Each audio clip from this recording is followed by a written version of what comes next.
Well, for sure, my level was high, and I didn't make a lot of unforced errors. So I'm happy with my performance and overall with the way I, started and did. Then just kind of, I don't know, were disciplined and didn't change my level till the end of the match.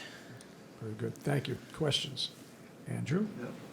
Andrew Jones, ESPN Landscape. Iga, congrats on that win today. When Kaja was able to get that fourth game in set 2 and give the whole emotions, you obviously want to win every game no matter against who, but was that something where you were laughing inside in terms of her being so joyous in that moment and having a good moment with the crowd? No, I wasn't. I wasn't laughing for sure, because for sure it wasn't an easy match for her, and emotionally as well. It's not like easy to get to play with such a score, But I really just wanted to focus on myself, and I think also because I knew that it's gonna be a little bit harder for me to focus because she's my best friend. I was actually more focused than usual, So I'm happy that I could do that, and I was like fully professional. So usually on a match when something like that happens, I don't really look at that, and I did the same this time as well. And speaking of Friends and you being so close with her, you love the show Friends, and that was obviously here in New York. Do you have a favorite episode since you Oh my really God, know the favorite show? episode. I don't have I don't have the exact one, I don't even have one favorite character because it's impossible to choose. When I first watched, my favorite character was Phoebe, then it was Monica, so I'm not sure even now. But yeah, I love the show, and Kaya loves it as well, actually. We used to watch it together, so yeah. Ava. Hi, Iga. Congrats, Ava Walls from the Washington Post. I know you weren't there today, but I wanted to ask you about playing on Ash and how maybe it differs from playing center court or playing mid-court at the French Open. Oh wow! Any stadium here, I feel like it's louder than in any other place. So for sure, you need to focus a little bit more. And Ash, yeah, the atmosphere is amazing. And I remember last year my main focus was not to get distracted because you can see all the celebrities and it's like you can see that it's like fully entertainment what we do out there, and yeah, it's a nice place to play and really exciting. And for sure, you need to also learn how to deal with all of that. When you first played on there, do you find that kind of challenging, or were you surprised just by how loud it was? Yes, I was. I mean, I wasn't surprised because we kind of talked with my team about that. My coach has a huge experience, and Agnieszka played, plenty of times on Ash.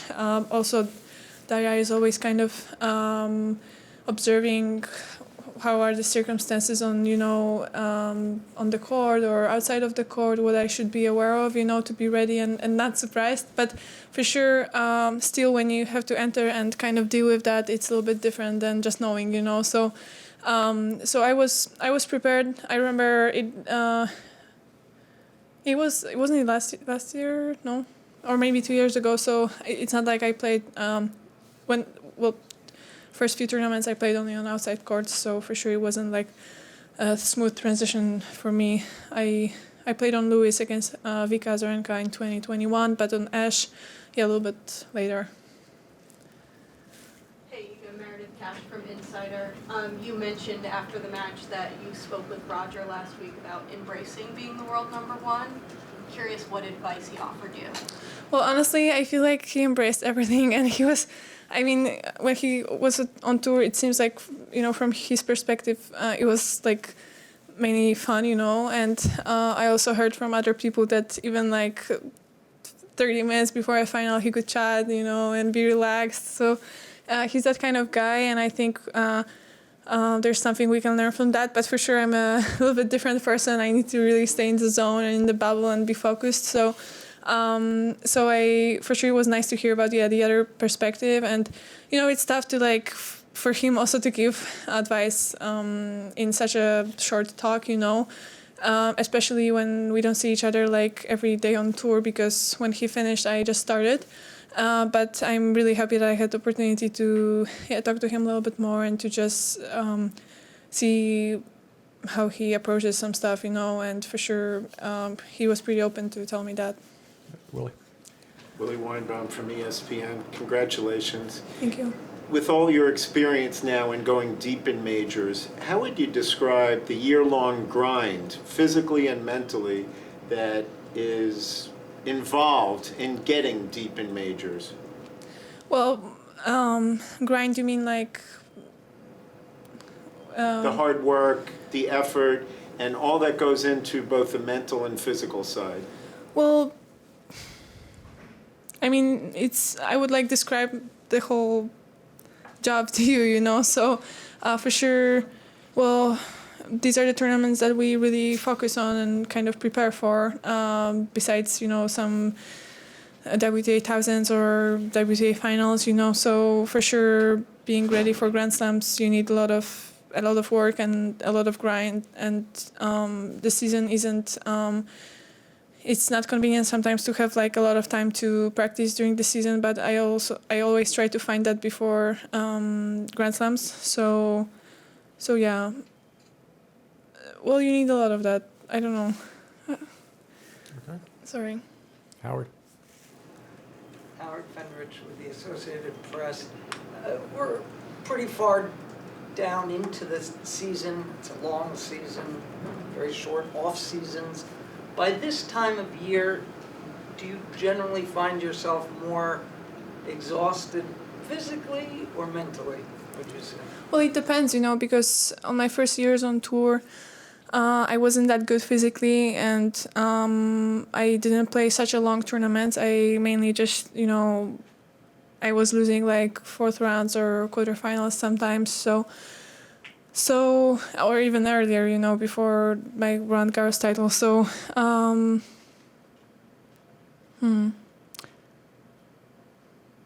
you know, I also like switched coaches, and I felt like the approach of my team in terms of like giving me more days off changed a little bit. So it's hard for me to like, you know, really have. Maybe ask me 10 years, I would tell you what was more often, but right now I would say it's both, you know, it's never only one thing, you know, it's kind of connected as well. When you play these long physical matches, you also have to push, you know, in your mind and really be out of comfort zone, so I would say it's both. It's never the like one thing, I would say. And if I could just ask you to explain a little more about the days off that you mentioned there. So that's something that's changed in your routine, and how do you find time to give yourself time? Well, I'm not giving myself days off. It's usually these two guys that are in the box deciding about that. But yeah, I feel like I have more time right now to reset after tournament. They are giving me usually like one more day than I had when I was younger, you know. And also sometimes after Grand Slams, I get like, I don't know, sometimes even 6 days off, which earlier happened like maybe once when I started on WTA tour. So yeah, it really helped me to just actually have more energy to the end of the season. It's pretty connected, yeah. We only have time for two more. Court, and then in the back. Court. Courtney Nguyen, WTA. Iga, looking ahead, it looks like you'll play Ostapenko. And I'm just curious from your comfort level against power players, which has been a big shift for you. What do you think was the key adjustment there in terms of confidence in facing players like Ostapenko? Well, in terms of the confidence, I always felt like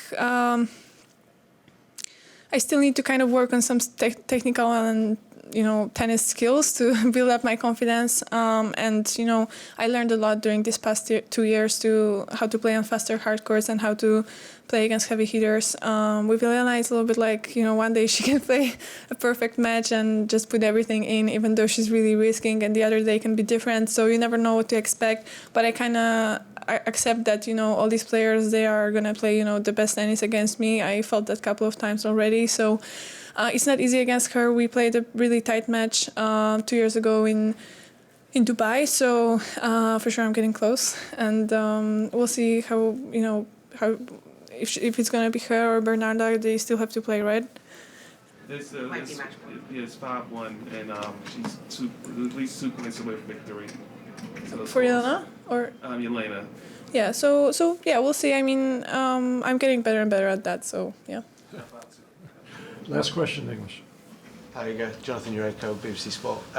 Just going back to maintaining focus on court, with blocking out who you're playing against and maybe blocking out seeing celebrities. Is that something you think comes with experience, or do you have any coping mechanisms to enable you to do that? To what? Sorry. To do that, to block out who you're playing and block out seeing celebrities.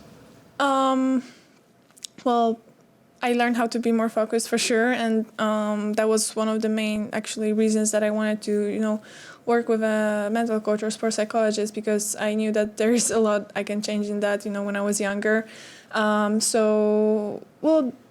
kind of just think about getting my brain, busy in terms of, thinking about what I should do on court, so I won't have time to think about other stuff or, well, there are like plenty of things you can focus on. It depends on the day, and actually, the thing is that these people will give you tools, and stuff you can do, but your job is to choose the right stuff in the right moment and to use it.